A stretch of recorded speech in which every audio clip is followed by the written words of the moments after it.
1 મે 2025થી reserve bank of India આરબીઆઈએ એટીએમ ટ્રાન્ઝેક્શનના ચાર્જિસમાં વધારો કર્યો છે. આરબીઆઈના નવા નિયમો પ્રમાણે નોન મેટ્રો સિટી એટલે કે નાના શહેરો અને સાથે ગામડાઓમાં પણ એટીએમ ટ્રાન્ઝેક્શનમાં 1 મહિનામાં 5 ટ્રાન્ઝેક્શન સુધી ફ્રી છે અને મેટ્રો સિટી એટલે કે મોટા શહેરોમાં 1 મહિનામાં માત્ર 3 ટ્રાન્ઝેક્શન સુધી ફ્રી છે. ફ્રી ટ્રાન્ઝેક્શનની લિમિટ પૂર્ણ થયા પછી દરેક ટ્રાન્ઝેક્શન પર ₹23 વત્તા ટેક્સ જેટલો ચાર્જ લાગશે. જે બેંકનું તમારું એટીએમ કાર્ડ છે એ બેંક સિવાય બીજી બેંકના એટીએમનો ઉપયોગ કરશો તો દરેક ટ્રાન્ઝેક્શન પર તમને ₹7 વત્તા ટેક્સ જેટલો ચાર્જ લાગશે.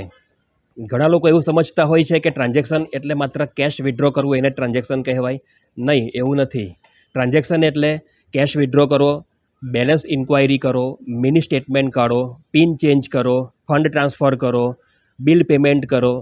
જે એટીએમથી તમે કરતા હોય છે આ બધું જ ટ્રાન્ઝેક્શનમાં ગણાશે.